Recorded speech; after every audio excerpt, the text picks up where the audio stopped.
Hello students, welcome to medical Vidyarthi online education. इसके पहले के लेक्चर की अगर हम बात करें कि हमने क्या कवर किया था, तो जिसमें हमने नॉर्मेलिटी के बारे में जाना, मोलैरिटी के बारे में जाना, देन हमने जाना उनके फॉर्मूले के बारे में और उसको हम कैसे जाने, लीटर में, ग्राम में, सारी चीज़ों के बारे में हमने जाना था। अब आने वाला है थोड़ा कंफ्यूजिंग मोड, क्योंकि मोलैरिटी एंड मोलैलिटी जिसमें बच्चे बहुत कंफ्यूज होते हैं और ये कंफ्यूजन हमें बिल्कुल नहीं रखना, तो इसीलिए हमें चीज़ों को अच्छे से पढ़ना है। मोलैलिटी अब हम पढ़ने जा रहे हैं, मोलैरिटी हम पढ़ चुके हैं। तो मोलैरिटी और मोलैलिटी में हमें कैसे हम याद रख पाएंगे, तो एक छोटा सा ट्रिक है। मोलैरिटी क्या है? मोलैरिटी में आपको क्या मिलेगा? स्मॉल एम मिलेगा। इसका जो फॉर्मूला होगा इसको हम डिनोट करते हैं स्मॉल एम से, लेकिन जो हमने अभी इसके पहले मोलैरिटी पढ़ी थी उसको हम कैपिटल एम से डिनोट करते हैं। किससे करते हैं? कैपिटल एम से। अब कैसे, एक बार रिमाइंड कराती हूँ आपको। जिसमें आप देख रहे होंगे, अगर हम बात करें अब मोलैरिटी की, तो जिसमें हमने क्या देखा था? कैपिटल एम की बात हो रही थी यहाँ पे। अब हम बात करने वाले हैं मोलैलिटी की। मोलैलिटी में हमें स्मॉल एम देखना है, स्मॉल एम, तो इसीलिए हमें भूलना नहीं है। अब इसमें क्या होता है? द नंबर ऑफ मोल्स, जो हमारे नंबर ऑफ मोल्स प्रेजेंट होंगे हमारे सॉल्यूशंस में, इसके रूप में सॉल्यूट पर किलोग्राम, किसमें हो रहे हैं? पर किलोग्राम में हो रहे हैं आपका सॉल्वेंट। अब इसी में क्या होगा? द इम्पॉर्टेंट क्या है? The important mass of solvent is used, या हम कह सकते हैं नॉट द मास। क्या है? Not the mass of the solutions. Means फिर से याद रिमाइंड करते हैं, जो हमारा मोल्स मतलब जो हमारा सॉल्यूट है पर किलोग्राम ऑफ सॉल्वेंट में, कितना? पर किलोग्राम ऑफ सॉल्वेंट में important is the mass of solvent. क्या इंपॉर्टेंट है? Mass of the solvent is used, कि मास ऑफ द सॉल्वेंट कितना हम यूज कर रहे हैं, और नॉट द मास मतलब जो हमारा सॉल्यूशंस है उसमें मास नहीं। दूसरा, सॉल्यूशंस लेबल्ड, जो हमारा सॉल्यूशंस होगा उसको हम लेबल करते हैं किसके साथ? मोलर कंसंट्रेशंस के साथ में। क्या कर रहे हैं? लेबल्ड। एज अगर हम बात करें, डिनोट करते हैं लोअर केस ऑफ एम, जिसको हमने स्मॉल एम बोला था। किससे डिनोट करते हैं? लोअर केस, मतलब स्मॉल एम की बात हो रही है यहाँ पे, उससे हम डिनोट करते हैं। अब जैसे एग्जाम्पल ए, 1.0 मोल, क्या हो रहा है? 1.0 solutions contain 1 mole of solute. कितना ऐड कर रहे हैं? 1 मोल ऑफ सॉल्यूट हम ऐड कर रहे हैं पर किलोग्राम के हिसाब से। किसके हिसाब से? पर किलोग्राम के हिसाब से। अब इसके हम फॉर्मूले की बात करें तो small M is equal to mole of solute, मतलब कितना मोल ऑफ सॉल्यूट हम इसमें ऐड कर रहे हैं? Kilogram of solvent. कितना? किलोग्राम ऑफ सॉल्वेंट कितना है? तो ये हमारा क्लियर हुआ। अब जैसे किलोग्राम की आगे मोल पर किलोग्राम सॉल्वेंट की बात हो रही है। अब ये हमारा टॉपिक क्लियर हुआ। अब आगे आते हैं प्रिपरेशंस एंड आपका स्टैंडर्डाइजेशंस ऑफ सॉल्यूशंस, वेरियस मोलर, क्या है? Various molar and normal solutions. कई प्रकार के हमारे क्या होते हैं? मोलर और नॉर्मल सॉल्यूशंस की बात हो रही है यहाँ पे। जैसे ऑक्सैलिक एसिड हो गया, oxalic acid is available in pure water. किसमें है? आपके प्योर स्टेट में है। और स्टैंडर्ड सॉल्यूशंस में हम क्या कर रहे हैं? Can therefore prepared by the direct method. क्या कर रहे हैं? Direct method. जो भी हमारा मेथड्स है उसको हम क्या कर रहे हैं? डायरेक्ट कर रहे हैं। आगे आते हैं, जैसे हाइड्रेटेड ऑक्सैलिक एसिड बीइंग, जैसे मान लो 60 डिग्री, कितना है?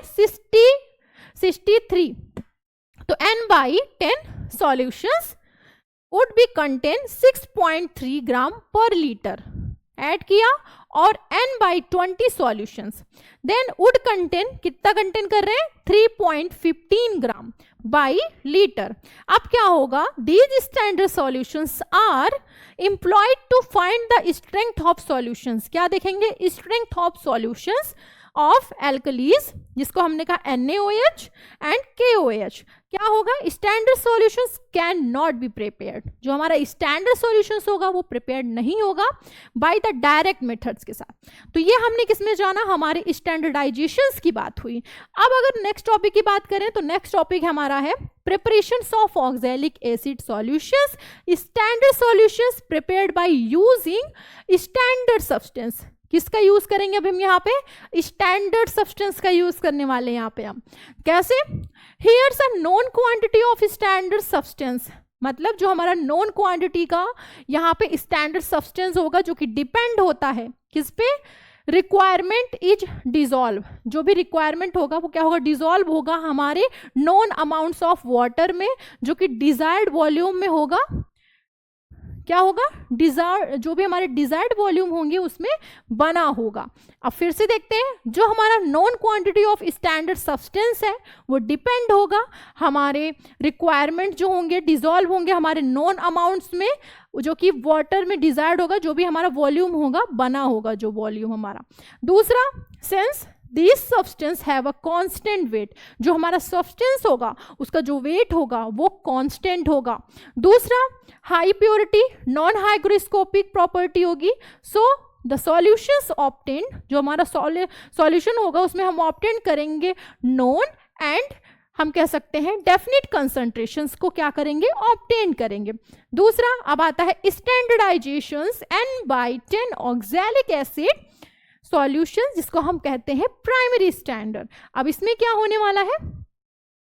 प्रिपेयर करेंगे to prepare N/10 solutions of oxalic acid, जिसका वेट होगा 6.3। कितना होगा? 6.3 ग्राम ऑफ ऑक्सैलिक एसिड, जिसको हम डिसॉल्व करेंगे डिस्टिल्ड वाटर में, और फाइनली हम उसको जिसका वॉल्यूम होगा, जो हम मेक करेंगे उसके वॉल्यूम का, वो होगा 1 litre in a volumetric flask. जो हमारा वॉल्यूमेट्रिक फ्लास्क होगा उसमें हम कितना लेंगे? 1 लीटर। और उसके बाद क्या करेंगे? Standard solution of oxalic acid, जो हमारा स्टैंडर्ड सॉल्यूशन होगा ऑक्सैलिक एसिड का, जिसको हमने प्राइमरी स्टैंडर्ड कहा है, उसको हम क्या करेंगे? यूज करेंगे और फाइंड करेंगे उसके स्ट्रेंथ को। क्या करेंगे? उसके स्ट्रेंथ को ढूंढना है आपके सॉल्यूशंस में, एल्कलाइन में, लाइक NaOH, KOH, जो कि हमारा सेकेंडरी होगा स्टैंडर्ड, जिसमें हमारा जो स्टैंडर्ड होगा सॉल्यूशंस का वो बना नहीं होगा, हमारे डायरेक्ट वेइंग से क्या होगा? नहीं बनेगा। अब सेकेंडरी स्टैंडर्ड सब्सटेंस की अगर इसी में हम बात कर लें कि क्या हो रहा है, तो इसमें हम देखेंगे दो substance are reagents can not be obtained. क्या हुआ? ऑब्टेन नहीं होगा हमारा जो भी सफिशिएंट प्योर स्टेट होगा। एग्जाम्पल NaOH, KOH, ये सारे हमारे क्या होंगे? एग्जाम्पल। H2SO4 हो गए, इच कार्ड, इसी को हम कहेंगे सेकेंडरी स्टैंडर्ड सब्सटेंस। तो ये हमारे प्राइमरी एंड सेकेंडरी की बात हुई। अब इसी में नेक्स्ट आता है हमारा प्रिपरेशन ऑफ सोडियम हाइड्रोक्साइड, जिसको हम NaOH सॉल्यूशंस कहते हैं।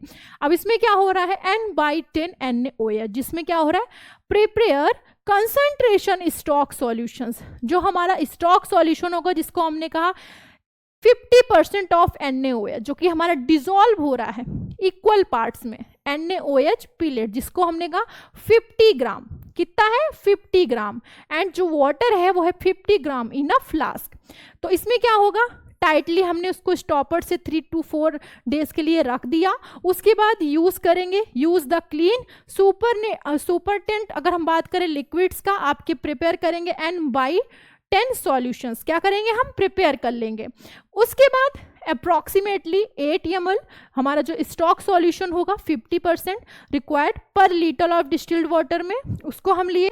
उसके बाद will be give approximate solutions, ज़्यादातर जो सॉल्यूशंस होंगे अप्रॉक्सीमेट। फिर now take 10 ml of standard solution, जो कि हमारा N/10 होगा ऑक्सैलिक एसिड, जिसको हम प्राइमरी स्टैंडर्ड सॉल्यूशंस कहते हैं। उसको हम लेंगे अपने कोनिकल फ्लास्क में और ऐड करेंगे 2 से 3 ड्रॉप क्या? फेनॉल पैथिलीन इंडिकेटर, जो कि क्या है? अननोन सॉल्यूशन, लाइक हम बात कर सकते हैं दैट इज अप्रॉक्सीमेट N/10। तो हमारा जो NaOH जो भी हमारा सॉल्यूशंस होगा आपके ब्यूरेट में, उसको हम क्या करेंगे? कोनिकल फ्लास्क में हम ऐड करेंगे, कंटेन करेंगे स्टैंडर्ड ऑक्सैलिक एसिड में, जिसमें जो हमारा सॉल्यूशंस कंटिन्यूअस, उसको जब हम मिक्स करेंगे तो क्या होगा? Swirling the flask till appearance of pink colour. जब हम करते रहेंगे तो उसमें पिंक कलर प्रोड्यूस होगा। जब पिंक कलर प्रोड्यूस होगा तो जो हमारा NaOH है उसमें हम क्या करेंगे? Take in burette and standard oxalic acid. उसमें हम क्या करेंगे? ब्यूरेट में लेके हमने क्या किया? Oxalic acid. जब हमने ऑक्सैलिक एसिड उसमें हमने कोनिकल फ्लास्क में डाला तो हमारा नोट डाउन करेंगे कि उसका वॉल्यूम कितना आता है, अप्रॉक्सीमेट वॉल्यूम कितना है। फिर क्या करेंगे? 10 NaOH solution used in titration. हम क्या करेंगे, यूज करेंगे टाइट्रेशंस में हमारे 10 ml जो स्टैंडर्ड ऑक्सैलिक एसिड होंगे। फिर हम कैलकुलेट कर लेंगे उसकी नॉर्मेलिटी को, जो हमारे अननोन सोडियम हाइड्रोक्साइड सॉल्यूशंस में हम यूज करते हैं फॉलोइंग इक्वेशंस में।